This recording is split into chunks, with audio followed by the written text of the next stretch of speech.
कि आपके समय में इतनी हिंसा हुई थी, हमारे समय में इतनी हुई, आपके समय से हमारे समय में कम हुई है। हिंसा होनी ही नहीं चाहिए। इसमें इन प्रिंसिपल किसी की इस सदन में असहमति नहीं, परंतु पिक्चर इसी तरह से खड़ा करने का प्रयास किया कि भाई भाजपा के शासन में ही जातीय हिंसा हुई गए। मतई पंगल संघर्ष हुआ 1993 में। उस वक्त 100 से ज्यादा मृत्यु हुई थी और 6 माह तक ये हिंसा चली। मेरा आप सभी से भी विनंती है कि सरकार शांति प्रस्तापित करने के सभी प्रयास, उच्चतम प्रयास कर रही है। कृपया इसको पॉलिटिसाइज न करें, और पॉलिटिसाइज करना है तो फिर डिबेट होगी, उसमें जवाब भी पॉलिटिकल देना पड़ेगा, मगर मैं ये नहीं चाहता। माननीय गृह मंत्री जी। मान्यवर, संविधान के अनुच्छेद 356(1) के अंतर्गत राष्ट्रपति महोदय द्वारा 13 फरवरी 2025 को जारी की गई उद्घोषणा का अनुमोदन करने का मैं प्रस्ताव लेकर सदन के सामने आया हूं। मान्यवर, हम सब जानते हैं कि हाईकोर्ट के एक फैसले के कारण मणिपुर में 2 समुदायों के बीच में आरक्षण संबंधी विवाद के कारण एक जातीय हिंसा का उद्भव हुआ। मान्यवर, ये रायट्स नहीं है, ना टेररिज्म है। ये हाईकोर्ट के एक फैसले के इंटरप्रिटेशन के कारण 2 समुदायों के बीच में जातीय हिंसा हुई। सभी सदस्यों ने इस पर काफी चिंता व्यक्त की है मान्यवर, और उन्होंने कहा कि भाई तुरंत शांति हो, पुनर्वास के लिए तुरंत प्रयास किए जाएं, केसों की न्यायिक जांच हो, और जो पीड़ित है उनकी पीड़ा कम करना और उनका जो नुकसान हुआ है इसकी भरपाई होनी चाहिए। मान्यवर, दिसंबर, जनवरी, फरवरी और मार्च 4 महीने से वहां पर हिंसा नहीं है, और जहां तक कैंपों का सवाल है, पहले से ही इसके अंदर खाने पीने की व्यवस्थाएं, दवाइयां, मेडिकल सुविधाएं, ये सब सुनिश्चित कर लिया गया है। टेक्निकल एजुकेशन, मेडिकल एजुकेशन की वहां पर ऑनलाइन व्यवस्था हो चुकी है। प्राइमरी एजुकेशन के लिए कैंपों के लिए अंदर ही वहां पर वर्ग लगाए गए हैं, जहां इनकी पढ़ने की सुविधा करने का प्रयास किया गया। मैं नहीं कहता कि ये सुविधा अपने घर में रहकर बच्चा पढ़ता है इतनी अच्छी है, मगर हम सब जानते हैं मान्यवर, जब जातीय हिंसा होती है तब ये सारे प्रश्न खड़े होते हैं। मुझे लगता है कि इसको पार्टी के साथ एकदम जोड़ना नहीं चाहिए। मैं इस तरह का जवाब भी देना नहीं चाहता सदन में कि आपके समय में इतनी हिंसा हुई थी, हमारे समय में इतनी हुई, आपके समय से हमारे समय में कम हुई है। हिंसा होनी ही नहीं चाहिए। इसमें इन प्रिंसिपल किसी की इस सदन में असहमति नहीं है, परंतु पिक्चर इसी तरह से खड़ा करने का प्रयास किया कि भाई भाजपा के शासन में ही जातीय हिंसा हुई है।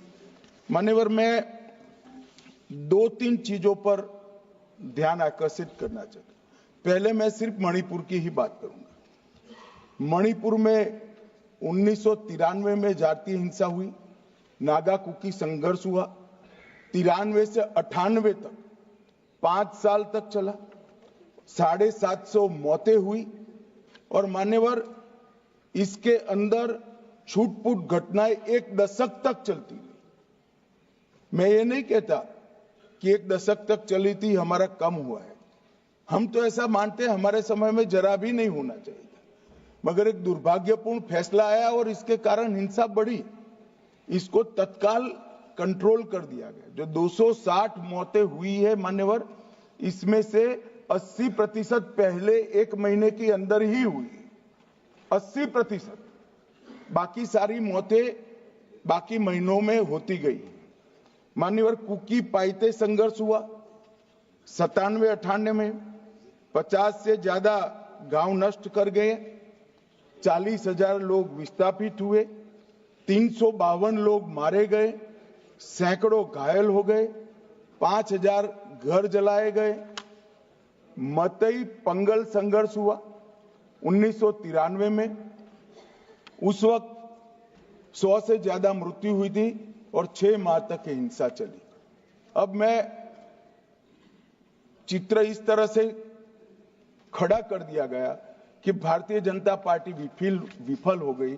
मैं इतना ही कहना चाहता हूं, ये तीनों हिंसा, बड़ी बड़ी हिंसा, 10 साल, 3 साल और 6 माह और सैकड़ों मृत्यु, इससे भी ज्यादा, वो इंडी अलायंस के शासन में तीनों वक्त आपके ही प्रधानमंत्री थे और उसके बाद भी नहीं गए, कोई गृह मंत्री भी नहीं गया। जो मुद्दे उठाते हैं उनको मेरा सिर्फ छोटा सा वास्तविकता में बताना चाहता हूं। और मान्यवर, ये तो जातीय हिंसा थी। हमारी सरकार आई 2017 में, उसके पहले 5 साल में एवरेज 1 साल के अंदर 212 दिन मणिपुर बंद रहा है। मान्यवर, कोई जातीय हिंसा नहीं थी। लगभग 1000 से ज्यादा एनकाउंटर हो गए, सुप्रीम कोर्ट को संज्ञान लेना पड़ा था। मान्यवर, हमारे 6 साल में एक भी दिन बंद नहीं रहा, ब्लॉकेड नहीं हुआ, हिंसा नहीं हुई। जब एक विशिष्ट परिस्थिति हुई कि सुप्रीम कोर्ट के एक जजमेंट का इंटरप्रिटेशन दोनों समुदायों ने अपने अपने खिलाफ किया, अरे हाईकोर्ट के, और 2 ही दिन में हिंसा भड़क गई। और एक ये भी कहा गया कि इसको नजरअंदाज किया गया। जिस दिन जजमेंट आया उसी दिन यहां से कंपनियां वायुसेना के विमान में मान्यवर वहां रवाना कर दी, कोई नजरअंदाज नहीं किया। इस सब में हम सबकी संवेदनाएं बराबर है, वे होनी ही चाहिए।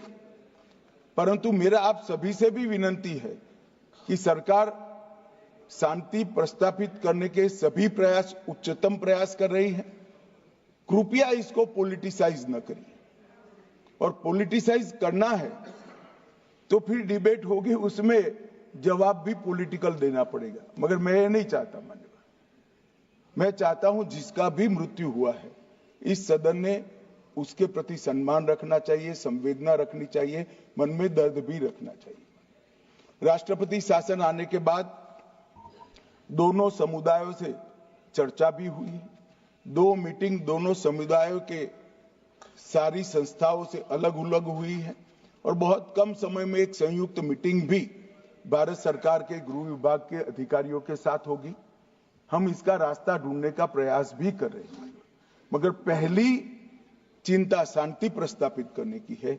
जैसा मैंने कहा, 4 महीने से एक भी मौत नहीं हुई है, 2 इंजर्ड हुए हैं और परिस्थिति बाय एंड लार्ज कंट्रोल में। मैं नहीं कहता संतोषजनक है, जब तक ये विस्थापित कैंपों में रहे तब तक संतोष होने का सवाल ही नहीं। पुनर्विसान पैकेज पर भी अभी चर्चा चल रही है मान्यवर। और आज तो मैं सदन के सामने मान्यवर ये राष्ट्रपति शासन का अनुमोदन कराने के लिए आया हूं। ये कहा गया कि अविश्वास प्रस्ताव, कोई अविश्वास प्रस्ताव रिकॉर्ड पर नहीं। मान्यवर, कांग्रेस पार्टी के लिए अविश्वास प्रस्ताव लाने के लिए इतने विधायक ही नहीं है कि वो अविश्वास प्रस्ताव ला। ये हमारे मुख्यमंत्री ने इस्तीफा दिया, फिर राज्यपाल ने भाजपा के 37, एनपीपी के 6, एनपीएफ के 5, जेडीयू के 1 और कांग्रेस के 5 सदस्यों से चर्चा करी। जब बहुमत सदस्यों ने कहा कि हम सरकार बनाने की स्थिति में नहीं है, तब राष्ट्रपति शासन की कैबिनेट ने अनुशंसा की, जिसको राष्ट्रपति महोदय ने स्वीकारा। और जो सुप्रीम कोर्ट का जजमेंट है, इसके हिसाब से मैं 2 माह के अंदर इसका अनुमोदन लेने के लिए आया हूं। मेरा सदन के सभी सदस्यों से विनती है कि सरकार चाहती है कि जल्द से जल्द शांति हो, जल्द से जल्द पुनर्वसन हो, और जो जख्म लगे हैं उस पर मरहम भी लगाया जाए। कृपया सभी दल एक मत होकर ये राष्ट्रपति शासन के निर्णय का अनुमोदन करें, ऐसा मैं आपके माध्यम से विनंती करना चाहता हूँ।